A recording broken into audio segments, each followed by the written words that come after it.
سائر في طريق الحق يا جند الله جند الله جند الله جند الله. بسم اللہ الرحمن الرحیم نحمدہ ونصلی ونسلم علی رسولہ الکریم اما بعد. آج جس حدیث پر ہمیں گفتگو کرنی ہے اس حدیث کا تعلق اس بات سے ہے کہ روزے کی قبولیت کا معیار کیا ہے. ظاہر ہے کہ ہر انسان اور ہر مسلمان روزہ رکھتا ہے، لیکن معاملہ صرف روزہ رکھنے کا نہیں ہے بلکہ معاملہ اس سے آگے کا ہے. اور وہ معاملہ یہ ہے کہ میں جو مشقت برداشت کر رہا ہوں، میں جو تکلیف جھیل رہا ہوں، میں صبح سے شام تک کے جو بھوکا پیاسا ہوں، یہ اللہ تعالیٰ کے ہاں قبول بھی ہے کہ نہیں. صرف خالی بھوکا پیاسا رہنا مقصد نہیں ہے. مقصد صرف اتنا ہے کہ میں جو اللہ تعالیٰ کے احکام کی پابندی میں اپنے آپ کو مشقت میں ڈال رہا ہوں، وہ مشقت میری اللہ کے ہاں قبول بھی ہے کہ نہیں، اور اس پر اللہ تعالیٰ نے جس اجر اور ثواب کا وعدہ فرمایا ہے وہ اجر اور ثواب بھی مجھے ملے گا، یا خدا نخواستہ مشقت بھی برداشت کی، تکلیف بھی برداشت کی، مجاہدہ بھی کیا، بھوکے پیاسے بھی رہے اور ملنا ملانا کچھ نہیں. یہ تو پھر بالکل ایسے ہی ہو گیا جیسے کہ ایک آدمی جو ہے وہ صبح سے لے کر شام تک کے ایک دیوار کی چنائی کرتا ہے، مکان بناتا ہے، دیوار کی چنائی کرتا ہے، اور جب شام ہوتی ہے تو اس دیواروں کو وہ ایک ایک کر کر ایک ایک ردہ ختم کر دیتا ہے اور توڑ دیتا ہے. تو بہرحال اب یہاں جو ایک حدیث آج ذکر کرنی ہے وہ حدیث بڑی اہم بھی ہے اور ہم سب کے لیے بڑی سوچنے کی ہے، اور اس حدیث کو ہمیں پورے رمضان اپنے سامنے رکھنا چاہیے. جناب نبی کریم صلی اللہ علیہ وسلم نے ارشاد فرمایا: من لم يدع قول الزور والعمل به فليس لله حاجة في ان يدع طعامه وشرابه. حضور صلی اللہ علیہ وسلم نے ارشاد فرمایا کہ جس آدمی نے روزے میں جھوٹی بات نہیں چھوڑی اور برے کام نہیں چھوڑے تو اللہ تعالیٰ کو کوئی اس کی ضرورت نہیں ہے کہ وہ بھوکا پیاسا رہے. اللہ تو مستغنی ہے. تو یہاں اس بات کی طرف اشارہ کر دیا کہ اگر آدمی روزے کی حالت میں جھوٹ سے نہیں بچ رہا، غیبت سے نہیں بچ رہا، چغلخوری سے نہیں بچ رہا، غیبت سے نہیں بچ رہا، اور لوگوں کی برائیاں کرنے سے نہیں بچ رہا، اور ہے وہ روزے سے کھانا نہیں کھا رہا، پانی نہیں پی رہا، وضو کرنے میں ایک ایک قطرہ پانی کا اس کو نکالنے کی کوشش کر رہا ہے کہ حلق میں نہ چلا جائے، لیکن لوگوں کا جب گوشت کھانے کا موقع آ رہا ہے اس سے وہ رک نہیں رہا. تو یہ بالکل ایسا ہے کہ روزہ تو رکھا ہے اور اللہ تبارک و تعالیٰ نے جن چیزوں کو حلال کیا تھا ان حلال چیزوں کو تو چھوڑ رہا ہے، اور جن چیزوں کو اللہ نے شروع سے حرام قرار دیا ہے کہ ان کے قریب نہیں جانا، تو حرام چیز کا ارتکاب کر رہا ہے. حلال کو چھوڑ رہا ہے، حلال کی پابندی کر رہا ہے، اور حرام جو چیز پہلے سے تھی اللہ تعالیٰ کی نافرمانی کر رہا ہے. تو حدیث میں یہاں پر یہ بہت حضور صلی اللہ علیہ وسلم نے بڑا حکیمانہ جملہ ارشاد فرمایا، اور ہم سب کے لیے یہ جملہ بڑا ہر وقت سامنے رکھنے کا ہے کہ ہم اس کو سامنے رکھ کر اپنے حالات کا جائزہ لیں کہ کیا خدا نخواستہ اللہ نہ کرے میں اس حدیث کے ذیل میں تو نہیں آتا. حدیث میں حضور فرما رہے ہیں کہ جو آدمی جھوٹی بات سے بھی نہیں بچا، والعمل بھی، اور برے کام میں جتنے لا یعنی کام ہیں، جتنے برے کام ہیں، جتنے گناہ کے کام ہیں، جتنے فضول کام ہیں، سب اس کے اندر شامل ہے. نہ وہ بری باتوں سے بچ رہا ہے، نہ برے کاموں سے بچ رہا ہے وہ روزے سے کھا نہیں رہا، پی نہیں رہا. تو حدیث میں فرمایا کہ اللہ کو ایسا بھوکا پیاسا رہنے کی کوئی ضرورت نہیں ہے کہ یہ آدمی بلا وجہ کی مشقت برداشت کر رہا ہے. اگر آپ دیکھیں اور غور کریں تو آپ کو یہ نظر آئے گا کہ اگر، اور میں اکثر یہ بات کہا کرتا ہوں، اکثر جگہوں پر جہاں بھی بات کرنے کا موقع ملتا ہے اکثر میں یہ بات کہا کرتا ہوں کہ اگر آدمی روزے میں ایک چیز کا اہتمام کر لے، صرف ایک چیز کا اہتمام کر لے اور پلو سے باندھ لے، تو یقین جانے روزے کے، تراویح کے اور صدقہ خیرات اور زکوٰۃ دینے کے جتنے فائدے اور ثمرات اور برکتیں اللہ تعالیٰ وہ نصیب کر دیں گے. صرف ایک چیز کو قابو میں کر لے اور وہ ہے زبان کو قابو میں کر لے. اور زبان کی بڑی اہمیت ہے. چنانچہ ایک حدیث میں حضور اکرم صلی اللہ علیہ وسلم نے یہ بات ارشاد فرمائی کہ من کان یؤمن باللہ والیوم الآخر فلیقل خیرا او لیصمت. جو آدمی اللہ پر اور آخرت کے دن پر ایمان رکھتا ہے اس کو چاہیے کہ زبان سے وہ کوئی خیر کی بات نکالے یا پھر خاموش رہے. اور یہ بات آپ جانتے ہیں کہ یہ زبان اللہ تبارک و تعالیٰ نے عظیم نعمت ہمیں عطا فرمائی ہے. اللہ تعالیٰ نے ہمیں عطا فرمائی ہے. یہ زبان بظاہر دیکھنے کو تو ایک گوشت کا ٹکڑا ہے، اس سے ہم مختلف ذائقے بھی چکھتے ہیں، اسی گوشت کے ٹکڑے سے ہمیں پتہ چلتا ہے نمکین ہے میٹھا ہے، کم میٹھا ہے زیادہ میٹھا ہے۔ ایک ہی زبان سے یہ سارے کام ہم کرتے ہیں، اسی زبان سے مختلف بولیاں انسان بولتا ہے، یہی ایک ٹکڑا ہے۔ اسی زبان سے آدمی ایک جملہ کہتا ہے، اس جملے کے کہنے سے نکاح کے پاکیزہ بندھن میں جڑ جاتا ہے، اور اس زبان کے غلط استعمال سے ایک جملہ بولتا ہے اور وہ تعلق جو نکاح کے ذریعے مستحکم ہوا تھا وہ گھر جہنم کا ایندھن بن جاتا ہے، خاندان ٹوٹ جاتا ہے، پورا گھر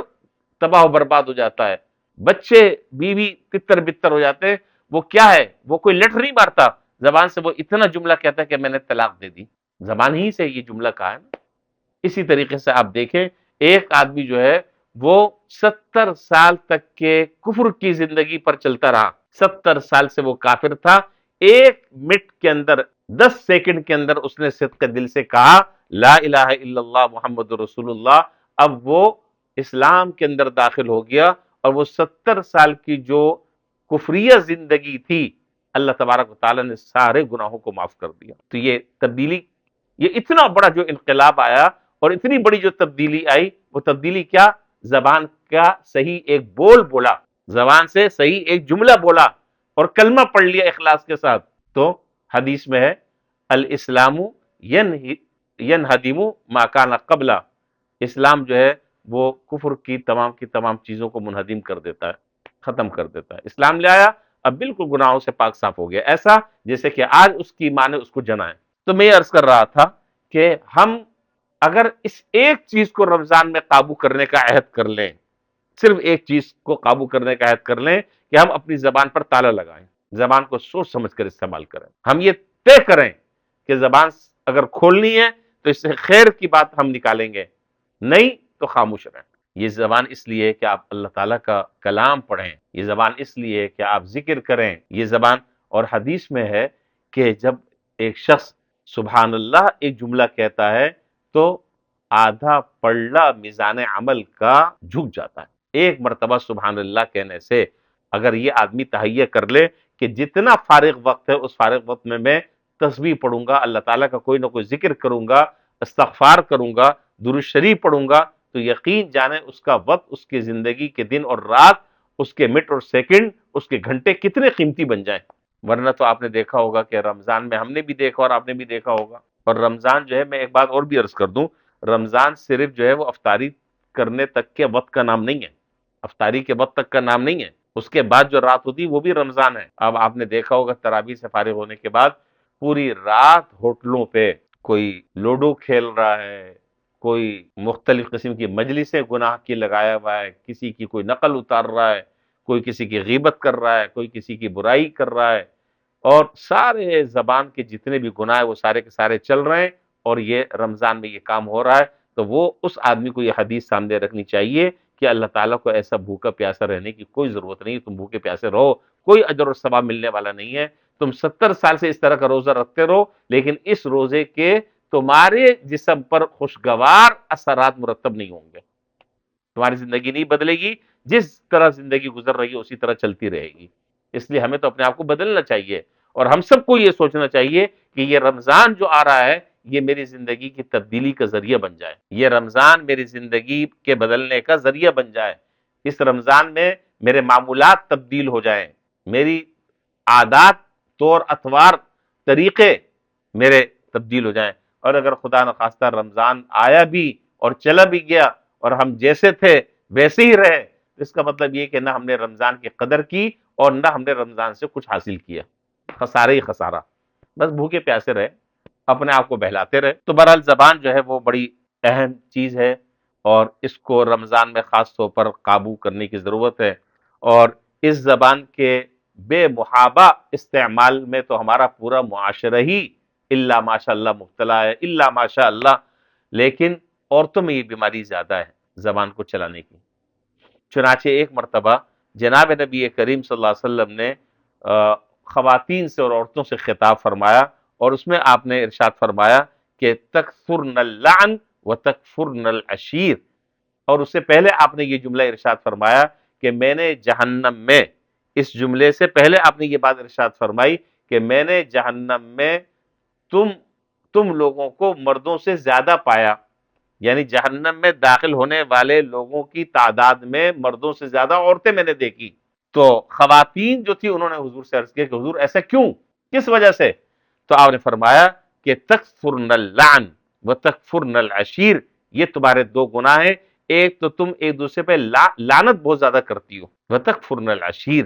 اور دوسرا یہ ہے کہ شوہر کی نافرمانی کرتی ہو، ناشکری کرتی ہو۔ شوہر جتنا دے دے تو کہتی ہیں کہ ہمارے پاس تو دو چیتھڑے ہیں، شوہر جتنا کھلا دے، جتنا ناز و نخرے سے رکھے، تو کہتی ہیں کہ ہمیں تو اس گھر میں کوئی آرام نہیں ملا، ہمیں تو اس گھر میں کوئی خوشی نہیں ملی، ہمیں اس گھر میں کوئی راحت نہیں ملی۔ تو تمہارے دو جرم ہیں، دو گناہ جس کی وجہ سے تمہاری تعداد جہنم میں نے زیادہ دیکھی۔ ایک تو یہ ہے کہ ایک دوسرے پر لعنت کرتی ہو، یہ بھی بہت برا عمل ہے، چاہے وہ عورت کرے یا مرد کرے وہ گناہ ہے۔ اسی طرح شوہر کی ناشکری۔ تو بہرحال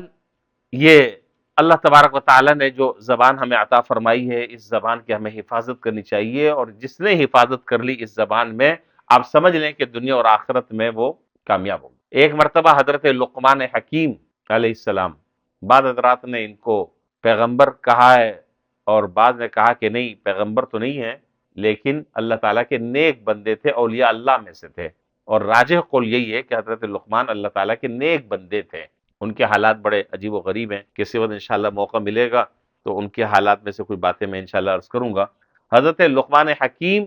ایک شخص کے باغ میں کام کرتے تھے، ایک ان کا آقا تھا، تو ایک مرتبہ ان کے آقا نے حضرت لقمان حکیم سے کہا کہ ایک بکری کو ذبح کرو اور اس کے دو بہترین حصے میرے پاس لے کر آؤ۔ انہوں نے ایک بکری کو ذبح کیا اور زبان اور دل یہ چیزیں لا کر سامنے رکھ دی۔ پھر ان کے آقا نے حضرت لقمان حکیم سے کہا کہ ایک اور بکری ذبح کرو اور اس کے دو بدترین حصے وہ میرے پاس لے کر آؤ۔ چنانچہ وہ انہوں نے ذبح کیا، پھر وہی زبان اور دل لا کر رکھ دیا۔ تو آقا نے کہا کہ پہلے بھی یہی دو چیزیں لے کر آئے اور اب بھی یہ دو چیزیں۔ تو حضرت لقمان نے فرمایا کہ حضور بات یہ ہے کہ یہ دو چیزیں انسان کے جسم میں ایسی ہیں کہ اگر یہ دو چیزیں درست ہو جائیں تو پورے انسان کے اعضاء درست ہو جائے، پورا انسان بن جائے، اور اگر یہ دو چیزیں بگڑ جائیں تو پورا انسان بگڑ جائے۔ تو معلوم یہ ہوا کہ زبان اور دل کی شریعت میں بھی بڑی اہمیت ہے۔ اور ایک اور روایت میں حضرت معاذ بن جبل رضی اللہ تعالیٰ عنہ سے روایت ہے کہ ایک مرتبہ انہوں نے جناب نبی کریم صلی اللہ علیہ وسلم سے عرض کیا کہ مجھے آپ کوئی ایک ایسا عمل بتلا دیں کہ جس کی وجہ سے میں جنت میں پہنچ جاؤں اور جہنم سے بچ جاؤں۔ اور یہ حضرات صحابہ کی قبروں پر اللہ تعالیٰ کروڑوں رحمتیں نازل فرمائے، کروڑوں اربوں خربوں رحمتیں نازل فرمائے کہ انہوں نے حضور صلی اللہ علیہ وسلم سے بعض اوقات ایسے سوالات کیے کہ جو سوال کر کے وہ چلے گئے فائدہ ہمیں اور آپ کو ہو رہا ہے، اگر وہ سوال نہ کرتے تو وہ تشنگی باقی رہتی، امت کے سامنے وہ دروازہ نہ کھلتا، امت کے سامنے پتہ نہ چلتا۔ تو حضرت معاذ رضی اللہ تعالیٰ نے فرمایا کہ کوئی ایسا عمل بتلا دیں کہ میں وہ عمل کروں اور وہ عمل مجھے جنت سے قریب کر دے اور جہنم سے دور کر دے۔ تو جناب نبی کریم صلی اللہ علیہ وسلم نے فرمایا کہ لقد سألت عن امر عظیم وانه يسير على من يسره الله تعالی علیہ۔ آپ نے فرمایا کہ اے معاذ تم نے بہت بڑی بات پوچھی ہے، تم نے بہت بڑا سوال کیا ہے، لیکن وہ بات تو بہت بڑی ہے لیکن وہ کام بہت آسان ہے اس کے لیے جس کے لیے اللہ اسے آسان کرتے ہیں۔ بات آپ سمجھ رہے ہیں؟ بات تو تم نے بہت بڑھیا پوچھی ہے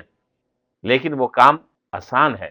مگر اس کے لیے جس کے لیے اللہ آسان کر دیں۔ پھر اس کے بعد جو ہے وہ آپ نے بہت ساری باتیں ارشاد فرمائی کہ ان تعبد اللہ وتقیم الصلاۃ وتؤتی الزکاۃ وغیرہ وغیرہ، اللہ تعالیٰ کی عبادت کرو، نماز قائم کرو، زکوٰۃ ادا کرو وغیرہ وغیرہ، بہت ساری چیزیں بتا کر آپ نے پھر آخر میں یہ بات ارشاد فرمائی جو میرے موضوع سے تعلق رکھتی ہے۔ آپ نے فرمایا کہ زبان کی حفاظت کرو، زبان کی حفاظت۔ تو رمضان میں ہمیں اس بات کی مشق کرنی چاہیے، اس بات کا اہتمام کرنا چاہیے کہ ہم اپنی زبان کو لگام دیں، زبان سے گناہ ہونے نہ دیں، اپنے آپ کو بچائیں، ایسی مجلس سے بچائیں، ایسے لوگوں سے ملنے ملانے سے بچائیں، ایسی دوستیوں سے پرہیز کریں، ایسے تعلق والوں کو خیر بات کہہ دیں جو میری زندگی اور میرے اعمال کے اور میرے دین کے اور جنت میں جانے کے میرے دشمن ہیں، وہ ہمارے دوست نہیں ہیں خیر خواہ، وہ ہمارے دشمن ہیں۔ ان سے ہمیں دور رہنا چاہیے۔ جتنا وقت اللہ تبارک و تعالیٰ دے، زبان سے ذکر کرے آدمی،